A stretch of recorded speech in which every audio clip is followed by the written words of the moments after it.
So welcome everybody. We are on Module 2, Part 1. So this week we're actually going to introduce the normal probability. Now, many of you may have seen this before, like hidden in car commercials. There is a car commercial that has this normal bell-shaped curve. You've probably heard of like bell-shaped distribution, maybe. Things like that may have happened in your life, but you're not quite sure how to pinpoint what they are. So we're going to talk about this week. We're also going to be using some of our knowledge from last week to build on those topics and really hammer down on some of these ideas that we've been going through.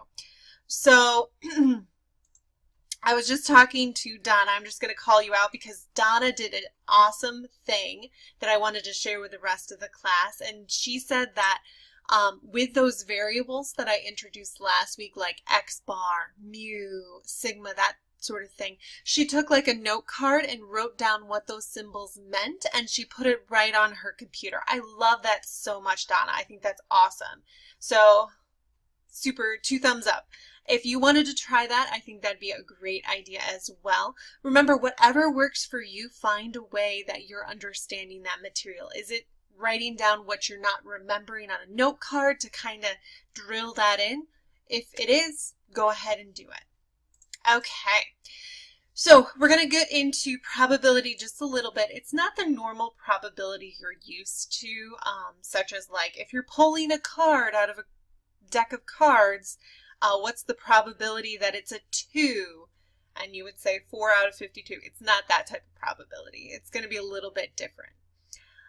We're also going to talk more about those continuous and discrete variables we introduced last week, so I'll kind of refresh you on that. We'll also define probability as the area underneath the curve. And then we will talk about how to use Excel to calculate the normal distribution and the standard normal. And what is the difference between normal and standard normal. We'll also calculate z-scores. So there's a lot to go through. Keep in mind that we're going to be doing this live lecture on Monday, and then Tuesday at 5:30 we'll have a second live lecture where I'll be going through a lot of this again. And the reason for that is it is pretty intense. So keep an open mind. If at the end of this live lecture you're feeling really overwhelmed, take that break, come back tomorrow, watch that live lecture again, and hopefully some of those maybe cobwebs or things that aren't connecting are going to connect tomorrow. And then we'll do more examples to help get that down. So probability distribution. When we talk about probability, we're talking about quantifying uncertainty. Now, quantifying, what does that mean? Well, we talked about quantitative variables, right? Those are the number variables. Same thing. Quantification is giving a number value to your uncertainty, such as when you pull up your weather app on your phone and you go, what's the probability it's going to rain today? And hopefully it says like 10% and you're really happy and you know you can do your hair then. Is that just me? I don't know. Probably. And a probability distribution is going to be either a table or an equation that basically takes your outcomes and links them to probability. So it's basically a cool table that tells you what's the probability of something occurring. Now, there are 2 types of probability distributions. There's discrete probability distributions. Now, recall from last week when we talked about discrete. These were the variables, the quantitative variables that were countable. Remember I said it was like 0, 1, 2, 3. This was like the number of students in our class. Those are discrete because they're countable and they have a finite number of possibilities. And another example would be let the random variable x represent the number of heads that result from an experiment. So let's say you're flipping a coin. How many heads can you get? How many heads are possible? 1, 2, 3, 4, 5. How many times you're flipping the coin, right? That's discrete because it's countable. We won't really be working with discrete that much, okay? We won't be really diving into that because that's not what the standard normal distribution is. It's actually going to be a continuous probability distribution. Now remember, if it's not discrete, it's not countable, then it would be continuous. And that's on that number line where it has an infinite number of possibilities. This was the example where you could have like the decimal, anything like that. So is that kind of coming back to people from last week, the discrete versus continuous, hopefully? And continuous is basically the probability is you can have an infinite number of outcomes. So a continuous probability is going to differ from a discrete probability distribution. You're not going to have that table that we showed before. Instead, we're going to have either an equation or a graph, which I'll get to in a second. So when we're talking about continuous probability distributions, there's a couple rules that we have to know. The first one is that the probability that a continuous random variable will assume one particular value is 0. And that is simply because it's so unlikely to happen, because there's an infinite number of possibilities. This is like saying, what's the probability that a student in my class has a height of 5'2" and I don't know, 3/8. I don't know. Think of something really, really small. It's probably close to 0 because it's very, very unlikely when you think of all the different possibilities possible. The fact that it's equal to that. Watch, I'm going to get an email be like, that's my height. But it's very unlikely that that would occur. Now, a continuous probability distribution cannot be expressed in table format like the discrete possibilities because you can't list out all the possibilities. It's just not possible. So we use either an equation or a formula, which they're going to look intimidating. I'm going to show you one, but luckily for us, we don't have to use them. Woohoo! You can thank Excel again because Excel is awesome. So continuous probability distributions, the probability of a continuous random variable is going to actually be the area underneath that curve. Now, this connects to calculus, and don't worry, you will not have to know calculus. That is not a requirement. Don't worry. But basically in calculus, it finds the area underneath a curve.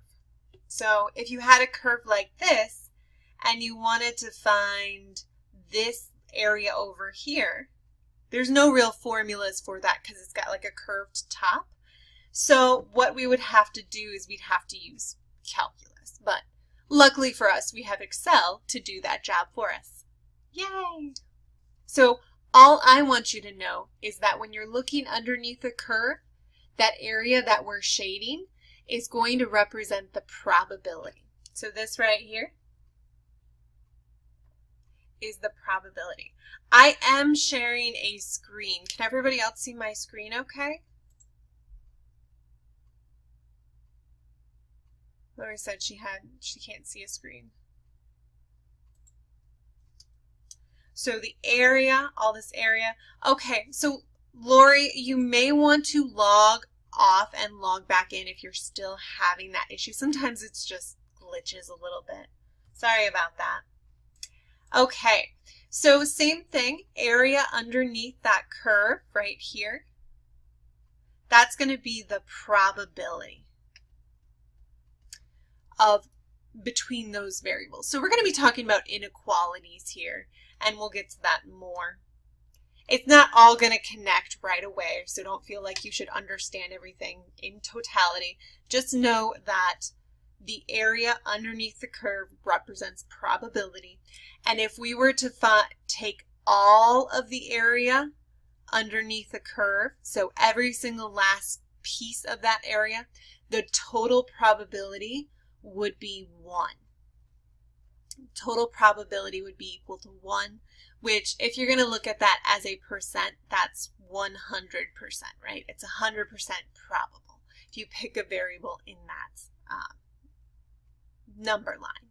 So for this one, it would be between 6 and 16 for that example. Now, areas under the curve, probability under the curve. So we're going to work with a very specific type of continuous random variable called the normal distribution. So why is it so special? Why do we care about the normal distribution? Well, the normal distribution is where the data, the information you're getting from a study or population, creates a bell-shaped curve. And in this bell-shaped curve, the mean, the median, the mode are all the same. And if you remember from last week, I introduced this idea of the mean, median, and mode all being the same, means that it's nice and symmetrical. Does that ring any bells from last week? So when they're all the same, it's nice and even. And basically 50% of the data is above and 50% of the data is below. Nice and even. And we've got a beautiful bell-shaped curve.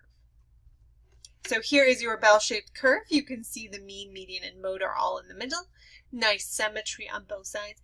And a lot of information can actually fit into this situation. A lot of times you'll be surprised how many scenarios actually are normalized. They fit into normal distribution where things are even. Nature is beautiful, and it's really interesting how it fits in. So a variable is going to be normally distributed if it is stated in the problem. So when I give you problems to work on, I'm either going to say it's normally distributed or it's a standard normal, but most likely it'll say this variable is normally distributed, and that's how you know it's got this nice bell-shaped curve. We're going to go ahead and use that variable x for normally distributed variables. So x just represents some information from the sample. Okay, x is just a data value. And we did talk about this at the end of last week. So whenever you see an x, you're just going to think, oh, that's some data value in my data information. Okay. Now, when we're looking at normal distribution, the mean and the standard deviation will be stated in the problem. So they'll be like, the average age for this class for the students would be, I don't know, 28 with a standard deviation of 5 or something like that. They will tell you that information. So be aware they're going to fill you in on that. And of course, the mean is that average, and the standard deviation is telling you how spread out the data is. I just want to make sure I'm reviewing this so that we're all connecting it back to last week. So now let's jump into a more specific type of normal distribution. So the more specific type of standard or more specific type of normal distribution is called the standard normal. And that word standard is going to change a couple things. It's still going to be bell-shaped. It's still going to be symmetrical. The mean, median, and mode are still going to be in the middle. But the mean is going to have to be equal to 0. So the mean is equal to 0. And notice I use that variable mu. Mu represents our population mean. Okay, so mu equals 0 says my population mean is actually equal to 0. So if I were to draw that number line here, I don't know if I have a picture here. Yeah, I do. So here's our standard normal. Look at the mean, or the value in the middle is 0. Okay, right in the middle, that mean or the average is 0. And notice that the standard deviation, which is how spread out the data is, the standard deviation is always going to be equal to 1. So if I take one step away, I'm going to be at positive 1. I lost my pen here. There we go. I'm going to be at positive 1. If I take one step to the left, I'm at negative 1. So notice I'm either adding 1 each step I take, or I'm subtracting 1 each step I take. 0 will be in the middle. So it's kind of like a number line that we can walk along. So keep in mind for the standard normal distribution, the mean is 0 and the standard deviation is 1. That's never going to change. Now, something else that is different from the normal distribution, remember we used x for that normal distribution. When it's a standard normal distribution, we're going to use the variable z. So when I tell you a variable is z, you can assume that it is bell-shaped, the mean is equal to 0, and the standard deviation is 1. These are all assumed things simply because you have a z variable. Z is standard normal. We're going to connect those two. So I have some things to add to your variable sheet as we go along. Okay, another thing to note is that the number of standard deviations from the mean, which is how far you're stepping away from the mean, okay, is also called your standard score or z-score. And we're going to practice those vocab words as well. Keep in mind those mean the same thing. Standard score, z-score, these are all the same thing. Z-score is your number that represents z. Okay, now just walk along with me. Don't get hung up on the next 2 slides. I think it's the next 2 or 3 slides. I'll tell you when to pay attention again. So recall that we talked about with continuous random variables, the probability is what's underneath, that area underneath that curve. So when we're trying to find the probability of a z-score or the probability of your standard normal variable, you need to find the area underneath the curve. But as I stated before, we're not going to do calculus. We can't do calculus. We're just not going to do that, okay? Now, they have methods of finding that probability or the area underneath the curve. They have charts like this one, which kind of gives you some slight probability of your z-score being between a couple values, okay? They give you the percentages, but we're not going to use that. It's just one method on how to do that. We could also use a table, right, where you could look up your z-score and find, oh, there's my probability. That's actually how I learned to do it in school. Kind of jealous I didn't get to use Excel like you guys do, but I had to use this table. Once you get the hang of it, it's not too bad. But for us, we're going to pay attention again, zone back in. We're going to use Excel, yay, to find the probability underneath the curve. No tables that we have to use, no calculus. We can just go ahead and use Excel to do our dirty work for us. Are you with me? Yes. So here's our new function time. Everybody loves a new function. Yay. So if you ever want to find the probability of a z-score, you're going to use the norm.dist function.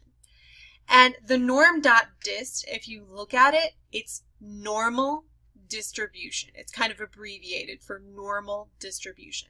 So when you type it into Excel, you're actually going to type in equals norm.dist, and then in parentheses, of course I didn't leave enough room. Hold on, let me rewrite this. So you're going to hit equals norm.dist. Remember, it doesn't matter if it's capital or not. And then in parentheses, let me make sure that I get this right for you guys. Norm.dist. It's going to tell you what to put in there. You're going to put your x value, then your mean, then your standard deviation, and then true. Your x, mean, standard deviation, and then true.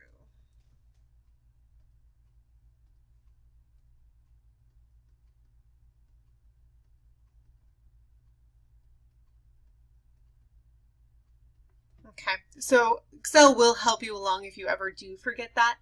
But just so that you know, and you have it in your notes, when you type this in, x is going to be your normal variable, whatever your normal variable is, like we talked about before. Your mean is going to be whatever they tell you the average is, whatever the calculated mean score is. And then they'll also tell you the standard deviation, and then you'll always type in true. Okay. Before we get in there, if you do need to ever do a standard normal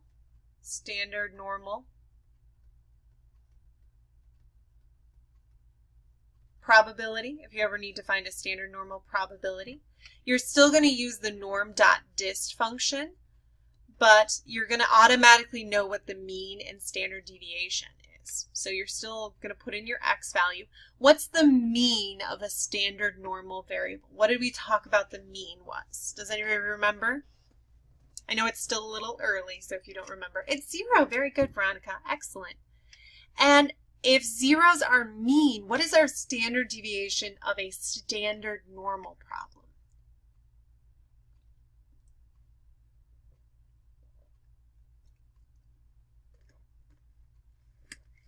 Does anybody remember? 1. Yes, very good. Excellent. I know we're still learning this, so keep practicing. So just keep in mind, if it's a normal probability, you're going to use this, and then they'll tell you what the mean and standard deviation is.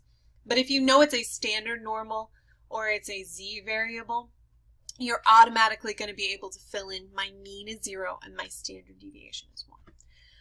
Okay, so don't worry, we have lots of problems coming up where we can practice using this function. So just stick with me for a little bit longer before we jump into our Excel work. So the things that I want you to keep in mind as you're doing a normal distribution and finding the probability, the area underneath the curve, is that if we want to find the probability that a variable is less than a number, so if it was like probability that my x is less than or equal to, it doesn't matter if the equal is there or not, like let's say it's 5, okay? What we would have to do is we'd have to use this function right here. So you just plug in norm.dist,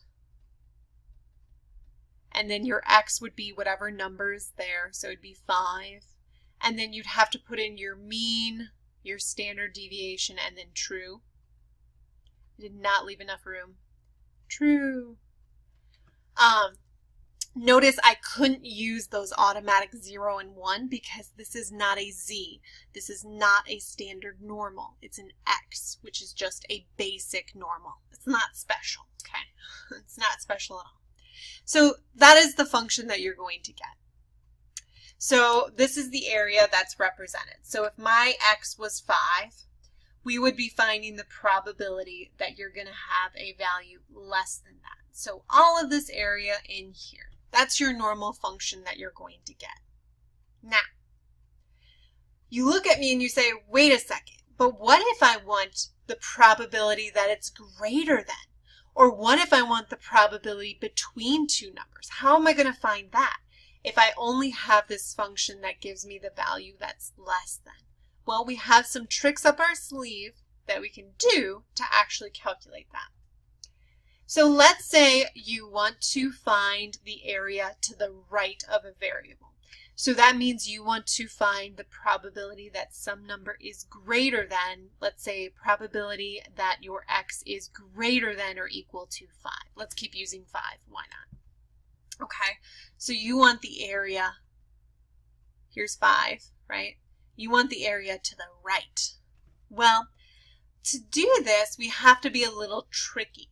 What we have to do is we have to calculate the normal distribution, but we need to take that probability away from 1.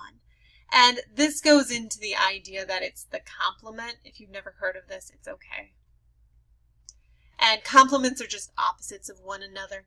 So to find the opposite, you just take 1 minus, and then you would type in, equals norm.dist.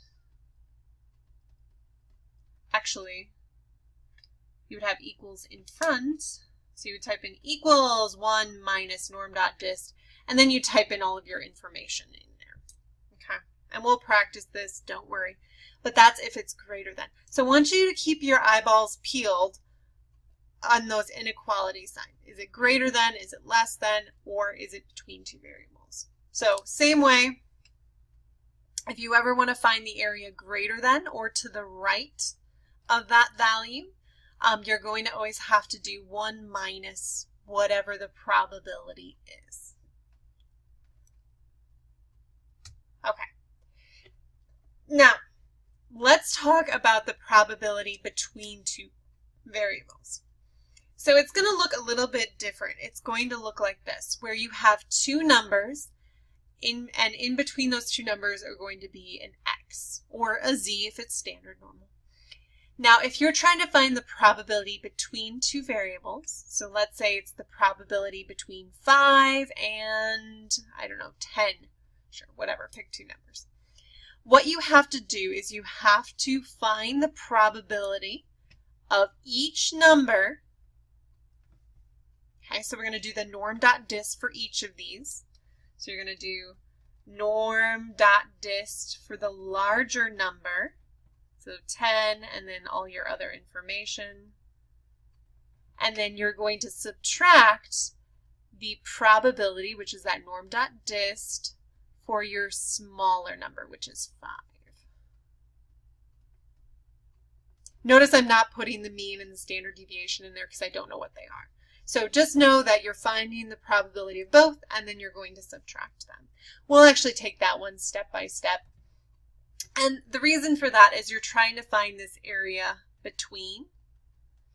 And if we just find the probability of 8, it's all of the area behind it to the left. And if we find the area of 14, it's all the area behind it. So if we take all of that area and then we subtract off the stuff we don't want, we get left with this area right here. Ooh. And we'll draw pictures, and you're going to make beautiful bell curves. Just you wait. It's going to be wonderful. Okay. So those are the three methods that we're going to have to use to calculate probability. We will get to doing that in just a second. But the result is the probability as a decimal. So when you do calculations, you'll get something like 0.1493 or whatever the probability is. Usually I say round that to about 4 decimal places when you're working with probability. Okay, so round, make sure you make a note to yourself, round 4 decimal places. Okay, 1, 2, 3, 4 places after the decimal. And if you want to change that to a percentage, because I know some people are more comfortable, all you've got to do is move that decimal 2 spots to the right. So this would become 14.93%. So sometimes it just registers a little bit better for us to be like, the probability is 0.1493. That doesn't register as well as saying, oh, it's 14.93%, as we think of it out of 100%, okay? About 15%. We can think of how small that is, or depending what it is, 15% out of 100%. So keep that in mind as we go along. I'll be reviewing that as well. So for a standard normal variable, remember it's standard, so it's z. We said the mean is 0 and the standard deviation is 1. That's a review. We talked about that.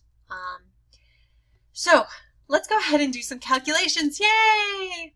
So what I'd love you to do is go ahead and pull up Excel, and we will be using Excel. So just get a blank document going on the side if you can. If you don't want to, just follow along and make sure you try it on your own to make them connect. These will be correct this time. I noticed I made an error on last week's lesson where I changed a number, but I forgot to change it back, which altered the results, but the calculations are correct. So for here, the first thing we want to notice is we're trying to find the probability that z is less than or equal to 2.04. So first thing I want you to notice is that it's a z. What does a z tell you? What does that z jump out and tell you? It can tell you a lot of things.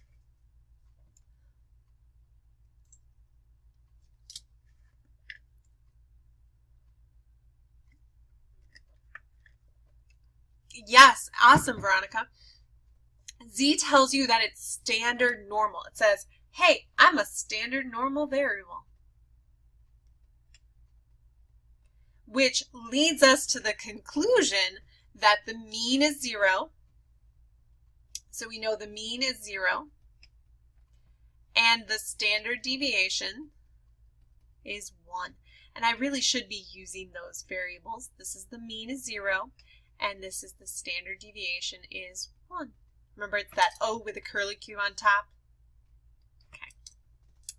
So when we're going to fill this in, we're going to find the probability that Z is less than 2.04. Since it's standard normal, we know the mean is 0, right? And each step away is 1. So this would be 1, that's 2, that's -1, and that's -2.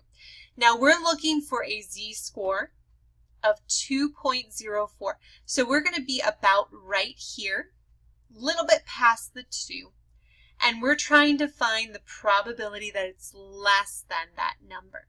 So remember, probability is that area under the curve. So we're going to go ahead and just make a beautiful squiggle line. Oh, it's like art. It's beautiful. Okay. So we're trying to find the area less than. Remember, to find the area less than, we can just go ahead and straightforward use that norm.dist. So what is the x variable that I'm going to plop in first? X is the same thing as your x is going to be whatever number they have here. So we're going to put in 2.04. Our mean, we've stated, is 0. Our standard deviation is 1. And we're always going to type in true. And that true, if you really wanted to know, is just because it's cumulative. That's the only reason there. So let's go ahead and type that in. So I'm going to zoom in here.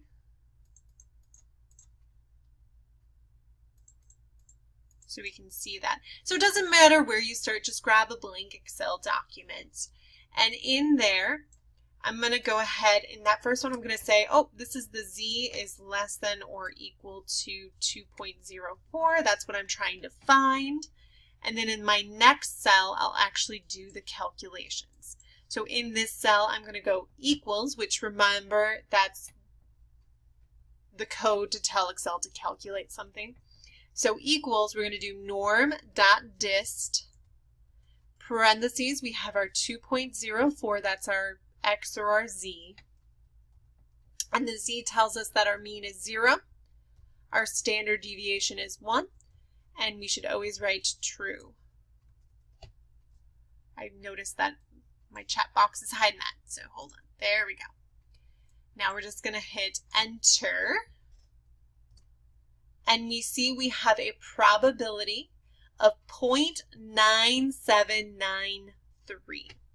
So if we change that to a percentage, we're just going to move that 2 spots to the right, which means a 97.93 percentage. Okay, I just translate that to a percent by moving 2 decimal places to the right. Now 97.83% is pretty high, right? That's a pretty high probability. It's close to 100%. So 97.83.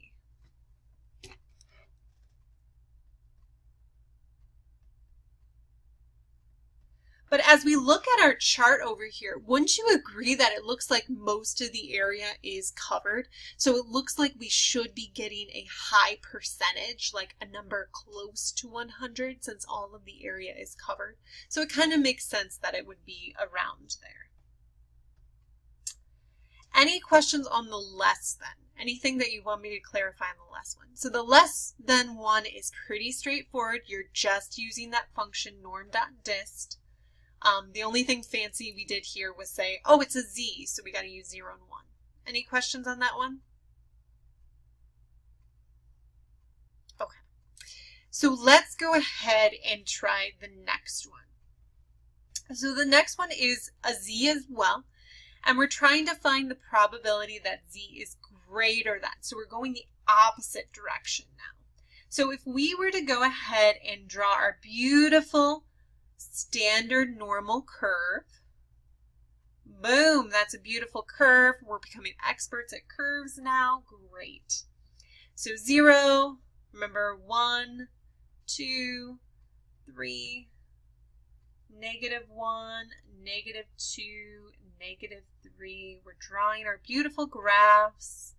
Now, our z value is going to be at -0.45. So it's about -half. So it's below the mean. The mean is 0. So it's about right here. That's going to be -0.45. And I'm so sorry, it's really hard to read there. But that's where -0.45 would be, in between 0 and -1. Now, I can't draw a straight line to save my life. We're finding the probability greater than or to the right of that z value. To the right at all of this area here. To the right, to the right. Now, this is going to be a little bit different because whenever you have a greater than symbol, we need to do something a little fancy. Does anybody remember what we have to add on to our normal distribution function? What's that extra step that we have to do?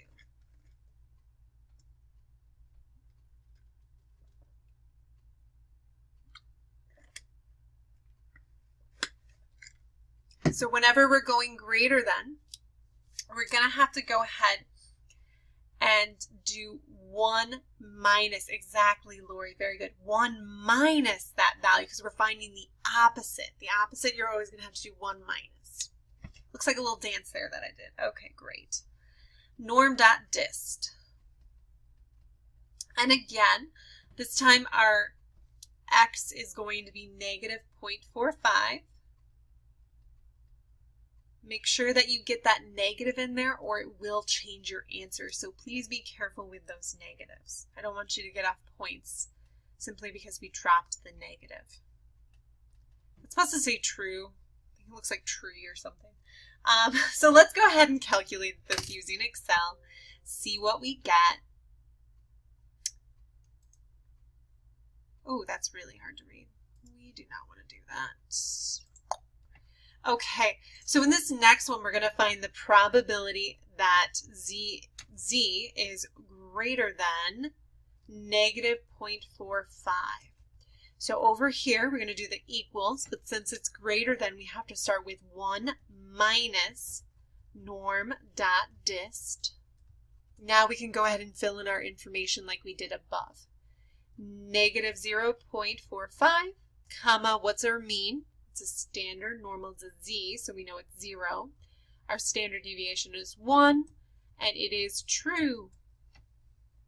Okay, so we type that all in. We hope we did it correctly. We hit enter. Boom! Now I'm going to go ahead and translate that to a percentage. So move the decimal 2 spots to the right. What do we get? We get 67.36%. We have to throw that percentage on there to indicate we changed it to a percent. So it's a little bit over 50%. Do you want me to, did you do the -0.45? In that value? Okay, norm.dist. Question, are you using an older version of Excel? Are you using 2010 or above? The question. I guess I should say that.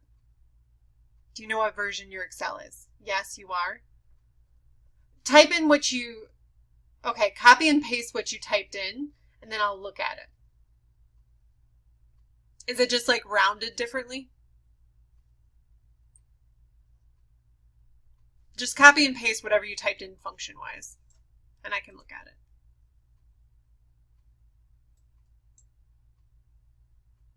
Ah, that's why. You have a -0.45.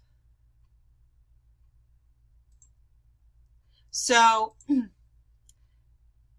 be careful. That's a great, I'm glad you shared that though, Laura, because that's a common error too, is if you accidentally put in a 0. So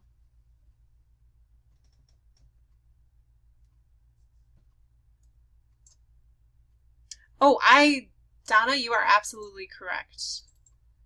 I accidentally typed that. That would be 0.93. This is why I love having you guys here, because you catch those tiny little errors. I read that as an 8 because I am blind, and that should be a 9.3. Thank you, Donna. You're absolutely correct. And nope, you're fine.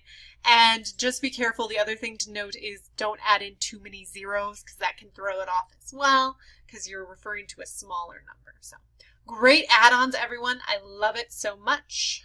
I think I missed something in the chat with percentages. Let me go back. So Chad shared that I find it easier to format cell and choose percentage. You can absolutely do that, Chad, and I love that you shared that. I'm not going to do that just because I don't want to confuse people too much, just because it's pretty easy to move the decimal over too. But if you want to, feel free. And if you know how to do that, go for it.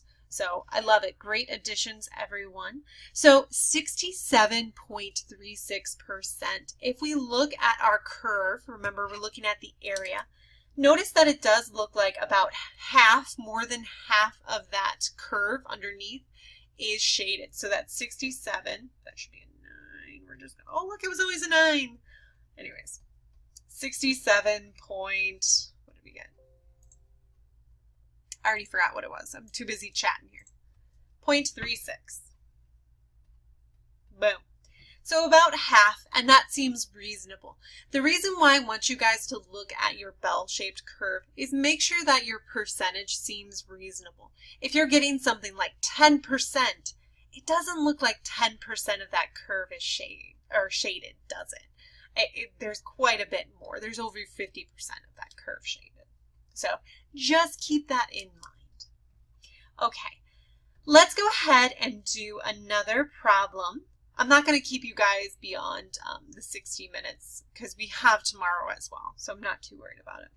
So in this probability, we're actually finding a z-score that's between 0.85 and 2.23. So now it's going to be between two values. So let's go ahead and draw how this looks.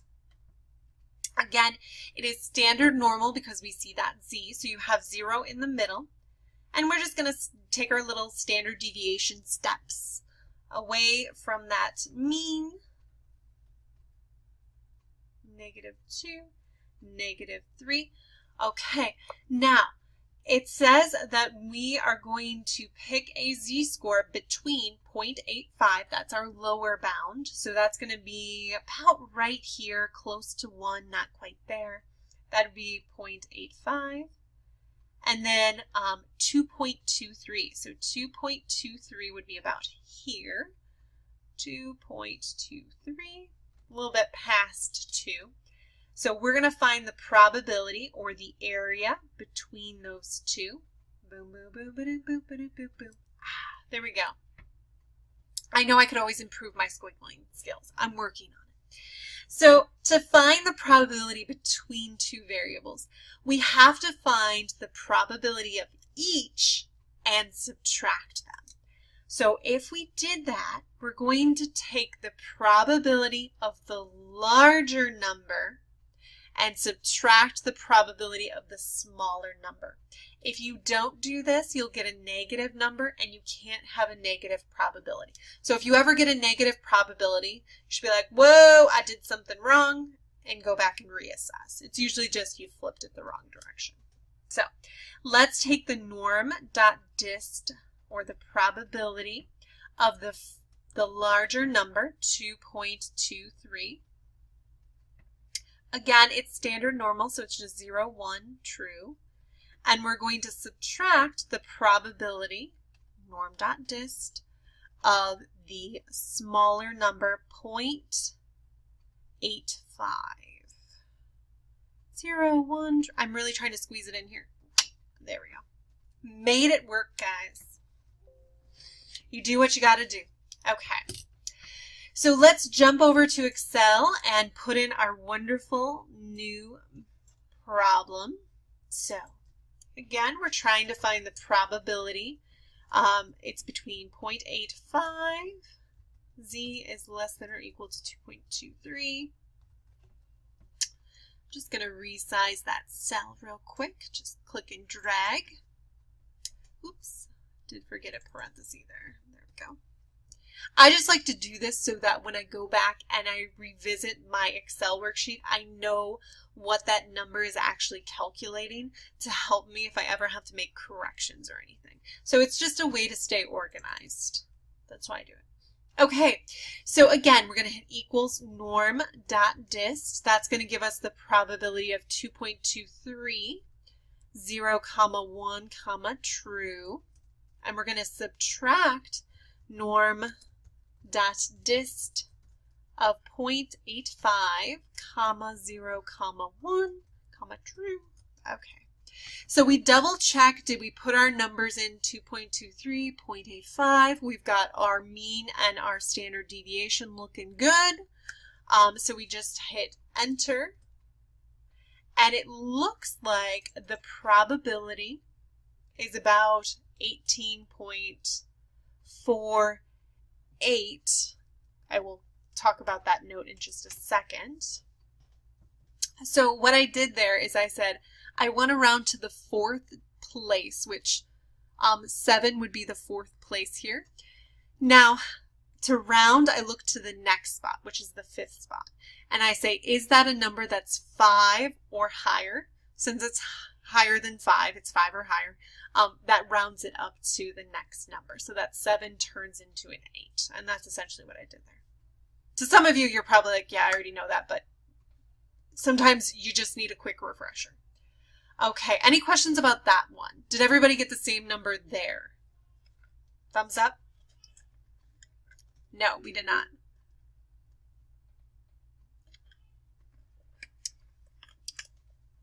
Okay, if you did not get the same number, go ahead and type in what you typed into the chat.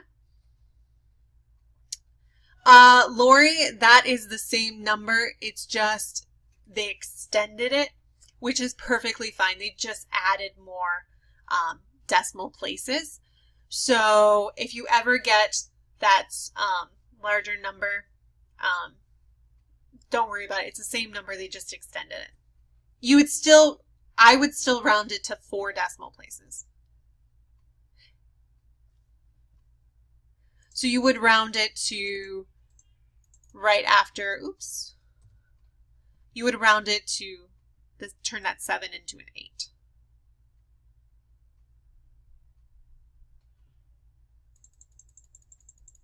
So yours is 0.1847. That 7 is the 4th decimal place, so you would round that up to an 8. The next one, if you did round it, that would be 9, but that's 5 decimal places. If you go beyond the 4 decimal places, you're fine. Don't worry about it. The graders are not going to get like, oh my gosh, you did 5 instead of 4. They're not going to care. Just try and stick with at least 4. Okay. Any other questions on that one? It sounded like everybody came to this conclusion, maybe with a little fiddling. 18.48%.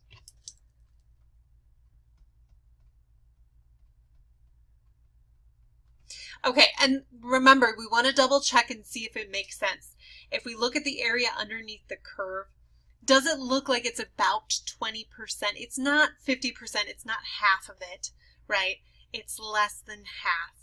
And I would say 20%, 18.48 precisely, would be about accurate. Obviously, my curve is not perfect. I didn't get out here and like measure it out symmetrically, but you can kind of guess that would be appropriate. Okay, any questions about calculating that norm dot distribution right now? I do want to talk about how to change your normal variables to standard normal variables.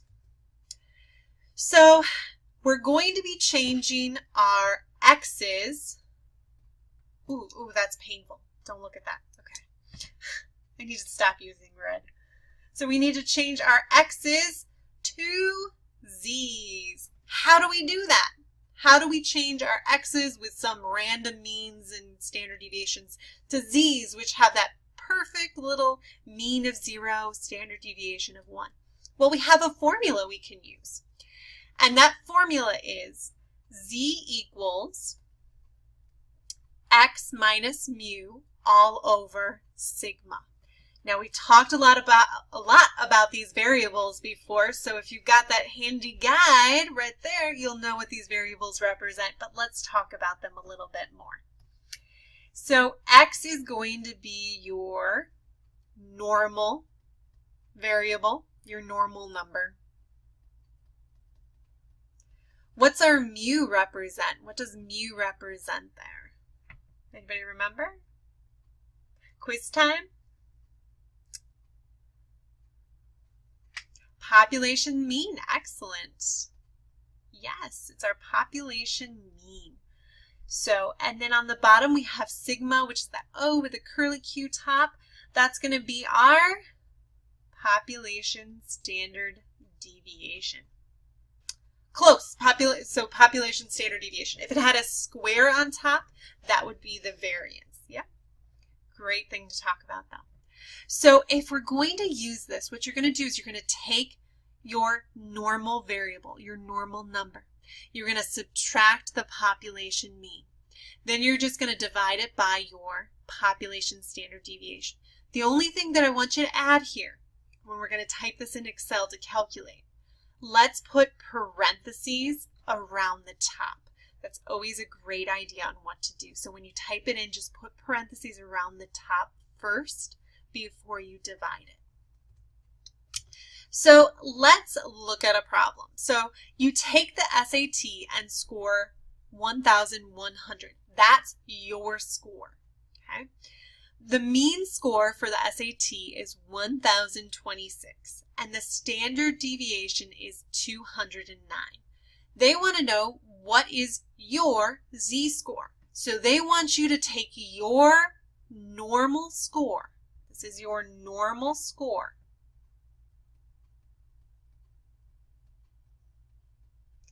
And they want you to change it to a z. So always pay attention to that, what that question is asking for. Here they want the z-score. Well, the only way we know how to change it into a z-score is to use that formula, which we're going to rewrite because it's always a good idea to rewrite it. X minus mu over our standard deviation. So our x value is going to be our starting number, which is 1,100.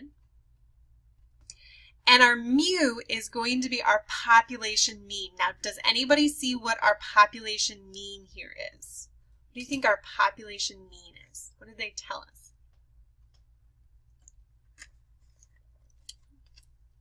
us? Perfect, yes. So we're identifying in the problem. They tell us the mean score for SAT is 1,026. So that's going to be our value we're going to use here.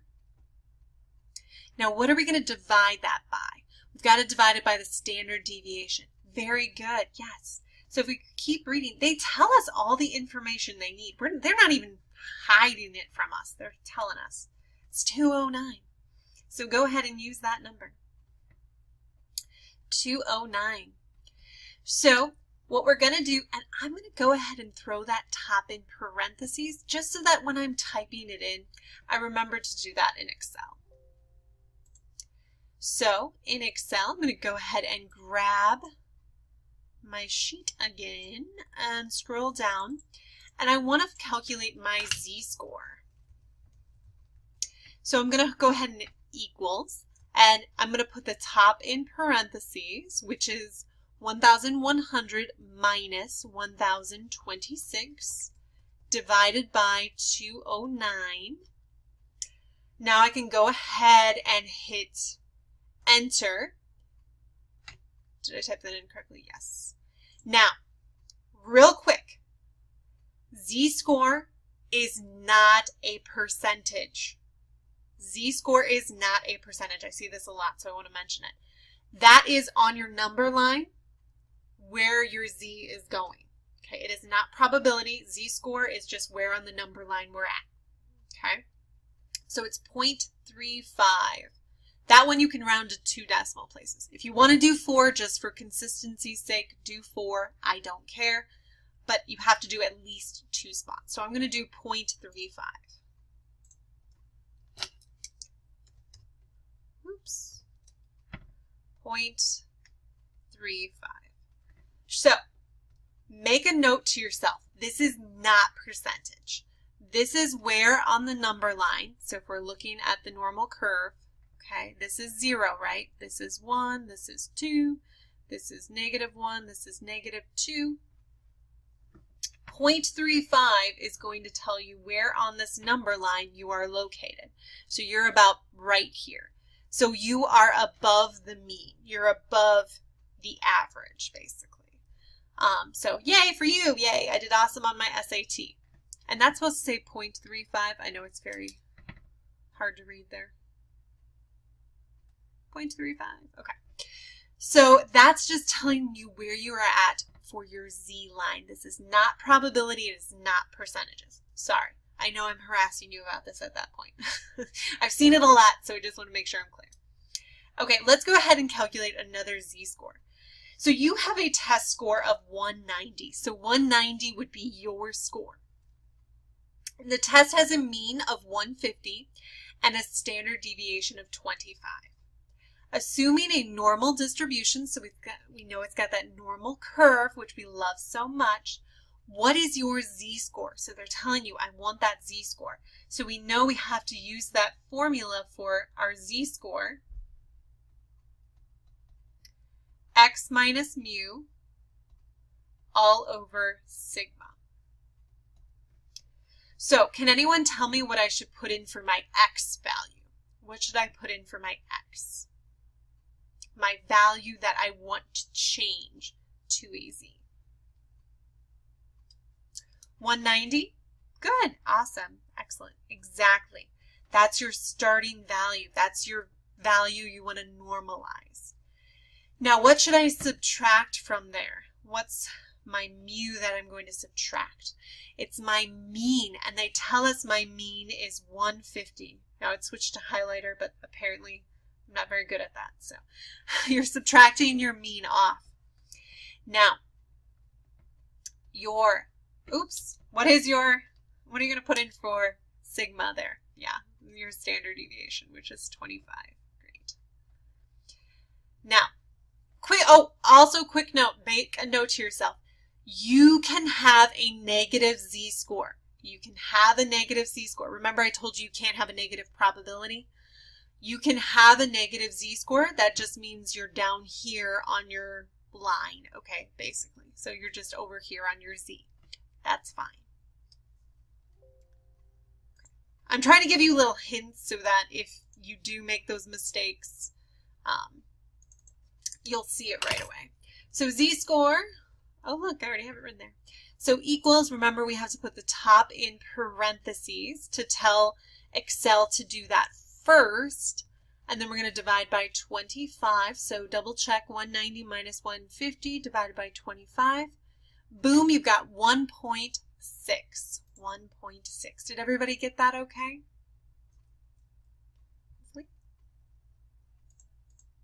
1.6. So again, yay, wonderful. I don't know why I'm doing that. Okay. So I always like to draw the normal curve just so that I'm comprehending and connecting the number with the visual. Perfect. Love all those yeses. We got it. We knocked it out. Perfect, perfect, perfect. Okay, so remember this is your Z-score, so you're telling where on the number line we're located. So here we're located at 1.6, so it looks like we're about right here. Okay, perfect. 1.6, we're about right there. So remember, it's not a probability. Well, first of all, it's a number larger than 1, so there's no way it could be a probability. But it's not a probability. You're just saying where you're at the number line. Okay, you're just standardizing the values. So we are at 6:30, so I want to respect everybody's time. We actually have one more example. Would you guys like me to go through that example, or? Okay, well, then I will stick around. If you need to leave, I understand. We'll do this. Plus, it helps you get started on your homework. I'll talk a little bit about the homework, and then we'll be done for the day. Okay, awesome. You're still with me. I love it. So an average light bulb manufactured by the Acme Corporation lasts 300 days with a standard deviation of 50 days. Okay. Assuming that bulb life is normally distributed, what is the probability of the following events? And then they give you a couple different scenarios. So the first thing that I want you to notice here is they tell you that it's normally distributed. And what that does is it tells you I can use that beautiful curve. I can use that norm.dist function to find probability. And you go, yay! We can use Excel. Now, notice it is not standard normal. And the reason for that is that the mean is not 0 and the standard deviation is not 1. So we have to look at the information given. Can anyone tell me what the starting mean is? What is the mean of this curve? It is 300. Now, if you didn't see where they got that, they say the average, which is the same thing as the mean, is going to be 300. You just have to kind of read in between those lines there. But that means, let me see if I can get a different color here. I don't think that's very legible. 300 is going to be the mean. So we can also write it as the mean, which is mu. We talked about that before. Mu is 300. Can anyone tell me what the standard deviation is? Anybody know what the standard deviation is? I don't know if you guys already wrote that. Oh, 50. Yes, very good. Yeah. We're just reading the problem out. We're highlighting the information given. We're identifying everything that we need. So this would be 50 days. Yay. So what that means is that if we're looking at this curve, what's happening is that every step, instead of being 1 like with a standard normal, every step is that standard deviation, which adds on 50. So it's actually either going to add on 50 or subtract 50. So that's what the standard deviation does. Each step we take either adds 50 or subtracts it. So this next one would be like 350. This would be 400, 450. I'm just adding 50 on each time. Or we could subtract 50. This isn't really necessary, but I like to do it just to make those connections with the real life. What are we talking about here? So, okay, we need to know the following probabilities. We need to make sure those light bulbs are quality. That's what's happening here. So the first probability we're going to do is an Acme light bulb will last at most 365. So we're trying to find the probability that our light bulb, which is X, okay, it's not standard normal. We don't know, the mean is not 0. It's not, the standard deviation is not 1. So we're going to use X to represent that. At most. Now, when I say at most, is that less than or greater than? At most. So, like, for example, an elevator would be at most 2,000 pound capacity, which means you should probably not go beyond that because your elevator is going to crash and burn and it'd be terrible. So at most means that you have to be less than that value. Less than or equal to. Very good. So we're trying to find the probability that you're less than 365. So my question to you, so if we were to draw it on the graph, 365 would be about right. Again, I'm using a terrible choice. So 365 would be about right here. And then we're trying to find less than. Now, that looks like a lot of probability, right? We're expecting a large number. Now, do we have to do anything funky here, or can we just use that norm.dist function? What do you guys think? Since we have that less than, can we just straight up use it? Or do we have to do like the 1 minus, or do we have to subtract things here? What do we think? What's the consensus? I got 1 minus. 1 norm.dist. Okay. So thanks for playing. When it's less than, it's just straight up norm.dist. We don't even have to think about it. We're still getting used to using these, so it's just straight up norm.dist. So here we're just going to plug in norm.dist. Less than is our favorite. Wink. We don't want to play favorites, but it's our favorite because we don't have to do a lot of work here. It's just less than, it's the straight up norm.dist. So for our x, we're going to put in 365. What should I put in for my mean, though? I'm going to write this on the next, down here. What's my mean that I should put in? Oh, wait, we've got it all right here, right? We've got our mean is 300. Our standard deviation is 50, and we always write true when we're down there. I cannot seem to write true. I'm going to erase this because otherwise it won't register correctly. Okay. So let's go to our wonderful handy dandy Excel and scroll down a little bit. So we are trying to find the probability that our light bulb, which is X, is less than or equal to 365. So it lasts at most 365 days. So we're just going to use equals norm.dist. Since it is less than, we can just use it straight up. No fancy business here. Our mean is 300, our standard deviation is 50, and we're going to type in true. Hit enter, and we should get, now remember, we're back to norm.dist. This is back to probability. This is back to finding the area underneath. This is when we can use the percentages. So this would be 90.32%. Apparently it didn't give me any more than that. So 90.32%. Is that what everybody got when they plugged that in? 90.32%. So it's a pretty high probability that you're not going to go beyond 365 days with that light bulb. Unfortunately, you may get lucky, but it's not very probable. 90% means you're going to stick within those 365 days. So they're making money because they're getting you to come back and buy their light bulbs. Fun fact. What do we say, 65? I don't even remember. See, this is what happens when I talk too much. 0.32. That wasn't even close. Great. Okay. So let's go ahead and try the next one. You know, if you want to, you can keep moving on, no problem. So an Acme light bulb lasts more than 400 days. Do you think this is going to be really likely? Here's the 400. So we're trying to find, oh, you can't see that. So here's 400. So more than, what type of inequality are we going to use? Are we going to use less than or greater than? I mean, kind of gives it away when I use a picture, but yeah, we're going to use greater than, you bet. Okay, so do you think that's very probable? We're looking at it.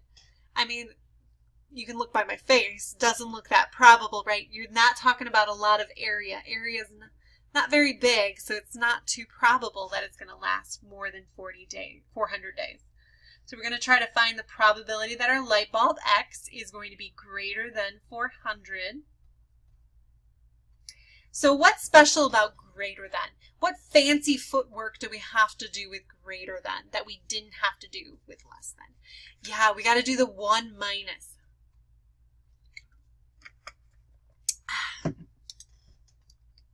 So equals 1 minus norm.dist, and then put in your information. Live your life. 400 is our X. Our mean is 300. Our standard deviation is 50, and we type in true. And we go, let's find out what our probability is. It looks like it's going to be low, so we're assuming we're not going to have a very high number there. But let's see what Excel says. So probability that x is greater than 400. So equals 1 minus norm.dist. X is 400. Mean is 300. Standard deviation is 50 and true. Make sure you take just a moment to double check your numbers that you typed them in correctly. That's usually where the error comes in. Hit enter. Okay, now this one, you want to be careful when you move the decimal place over 2 spots.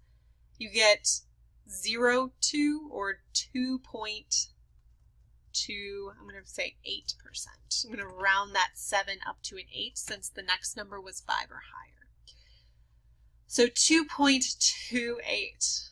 So I would say that's a small percentage, which was what we were expecting, right? We weren't expecting a lot. There's not a lot of area that I shaded there. So small percentage that it's going to go beyond 400 days.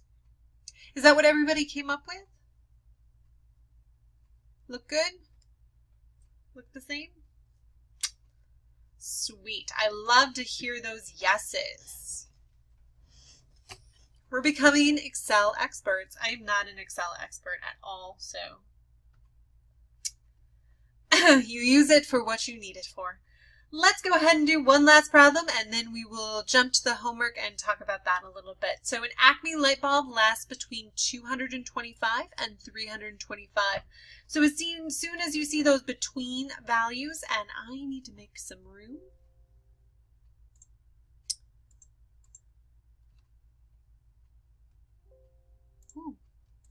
Hope that was okay with everybody. Okay. So between 225, so 225 is over here, and 325 is over here. So if we're between those two values, my horrible scribble job, I'm pretty sure your kids could do a better job than I could. So you see the area between there, it's a decent chunk. We'll see how much it comes out to. Maybe about 50% or so. Again, my curve is not amazing by any means. But your probability, x is between, so you write your x in the middle, your lower number on the left, and your larger number on the right. So we have to find the probability of each, which is that norm.dist. And what do we need to do with those two probabilities? We need to subtract it. Yes, exactly. I knew you guys were coming along with that. So subtract it. So remember, you want to always put in your norm.dist. Which number should we plug in first? I was going to tell you the answer, but it's always good to quiz you to see if you're on the same page. Yes, we've got to put the larger number in first. So we're going to put 325 in first. Of course, we've got the same mean of 300, same standard deviation of 50, and of course it's always true. And then we'll subtract the norm.dist of the smaller number, which is 225. 350 true. Yay! So we set up our problem. We got the two norm functions. We're going to find the probability that x is between 225 and 325. Just double checking that I picked the correct numbers. So equals norm.dist of our larger value, 325, comma 300, comma 50, comma true, minus norm.dist of our smaller number, 50 true. Okay, it looks beautiful. We double check that all our numbers are correct. We hit enter and hope for the best. Yay, it is a percent because we're doing norm distribution is that percentage, the area underneath the curve. So we're going to change that to a percentage, 62.47.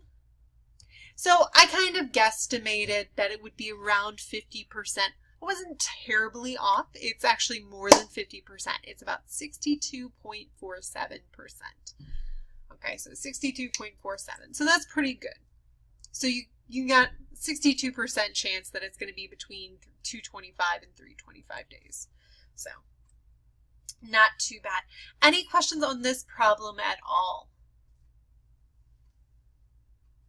If not, I want to jump quickly. Feel free to type those in. My computer hates me so much. I don't know why it hates me so much. Jump to the course project, and we're going to hope that it loads correctly. There we go. Go to deliverable 2, and this week you won't have an Excel worksheet given to you, but please remember that you do need to turn in an Excel sheet to show your work. So just like last week where you're going to be turning in a Word document and an Excel document, you're going to be doing the same thing this week. So you will turn in both. So this week, it's basically like you're tutoring a student on the normal distribution. So basically you're trying to help out a friend and they give you a worksheet. Now on the worksheet, they have some incorrect answers, which they show you what they did and they're just wrong. Okay, they're wrong. And some partially finished work. So they started the problem and then they got stuck. And then they have some blank questions. So what I'd like you guys to do is I want for the incorrect answers, you need to pretend like you're trying to tutor a classmate. You need to correct them and then show them how to do it correctly and then explain that. Explain how you would go about it. So let's look at the worksheet. For the partially finished work, you just finish off the problem. You don't need to show the beginning work. Finish off the problem and explain how to do what you did. And then for the blank questions, just answer the question and just kind of explain how you solved it. So explanations are going to be important here. So just make sure you're using that proper terminology, maybe annoying your friends and coworkers by saying the Z-score. And you're like, oh my goodness, please don't make my coworkers hate me. Okay. So you can kind of see the key I. If there's an I next to it, it's incorrect. If there's a P, it's partially completed. B is for blank. So P, partially completed. They gave a problem, which you can actually probably do this one. Assume that a randomly selected subject is given a bone density test. The tests follow a standard normal distribution, so they tell you it's standard normal. Find the probability that the bone density score is between negative 1.93 and 2.37. So they've started the problem here. You just have to finish it. Okay. Or if you wanted to, we kind of did this a little bit different than they did here. Feel free to be like, I like the way you were going, but if I were to solve this problem, this is what I would do to make it easier, and then explain why it would be easier or something like that. So feel free to kind of push that student in the right direction. Okay. For number 2, the U.S. Air Force requires that pilots have a height between 64 inches and 77 inches. They need to fit in the plane. If women's heights are normally distributed, not standard, but just normal, with a mean of 63.8 and a standard deviation of 2.6, find the percentage of women, percentage is the same thing as probability, that meet the height requirements. Okay, so you could do that one as well. This is blank, so you're just going to show how you would solve it and explain. Number 3, you can do this one as well. Women's pulse rates are normally distributed, so just normal, not standard normal, with a mean of 69.4 beats per minute and a standard deviation of 11.3 beats per minute. What is the Z-score? This is how they answered. You need to look at it and pinpoint what they did wrong. I'm going to tell you right now, this is incorrect. So you need to say what you did wrong and then how to do it correctly. Okay, so that's what you want to do. What did I do wrong here? And then how do I do it correctly? And then explain why. Okay, number 4, what is the cumulative area from the left under the curve for a Z-score of negative 1.645? When they say from the left, they're just saying less than that value, that Z value. So what's the probability less than negative 1.645? Okay, And then what is the area on the right of that z-score? So to the right would be not less than, but greater than. So find the probability greater than that value. So you can do that one as well. That's blank, so go ahead and just explain it. Do not do number 5. We have not talked about number 5. We're going to talk about that tomorrow. You can do number 6 though. So feel free to do number 6. I'm not going to go through that. That's partially answered. Go ahead and feel free to answer that one.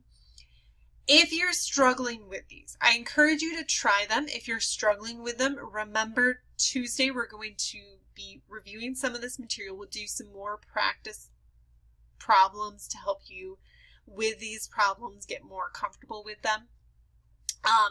But they're basically either z-score, you're talking about a number, or they're talking about probability or percentages, which is that norm.dist. So it's one of those two things. Feel free to get started on it. If you'd like to wait until tomorrow, after tomorrow's live lecture, we can do that as well. So any questions right now that's jumping out on you? Oh, great question. So Lori said, how do you type some of the letters that are, that might be hard to type in this course? So we do have a couple options. The first option is in the class, in the live lecture notes, I have a symbols guide that you can download. So in the course announcements, which is not loading, live lecture notes, there's a symbols guide you can download and then copy and paste the symbols. Or if you want to, let's say you're in here, okay, and you're trying to show some of your work or you want to type up something mathematically. You can go to Insert, Inward, and then over on the side, there's Equation and Symbol. If you just want to use the numbers or the variables, excuse me, so if you wanted to just use mu, you can go to More Symbols, and they'll have some symbols down here, but they should have a Greek letters.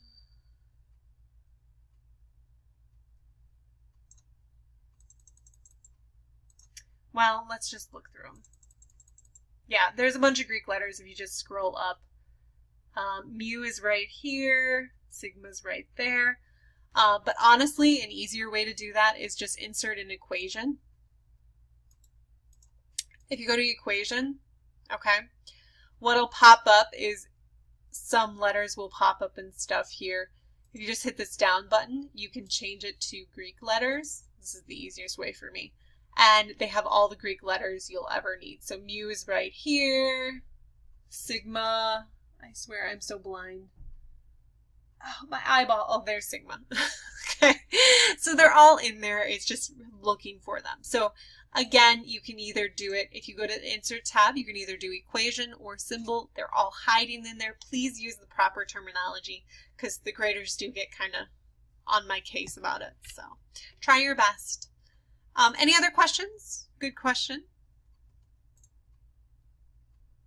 If anything does pop up before tomorrow, just let me know or just ask me in the live lecture tomorrow. So tomorrow 5:30, hopefully I see you then. If not, I will see you maybe on Friday for the open office hours. But those are at 3:30 on Friday. And those are completely optional. Just pop in with your questions. You can leave whenever. Okay, bye everyone. Thanks for staying and thanks for being good sports. I appreciate it. Have a great night. Bye.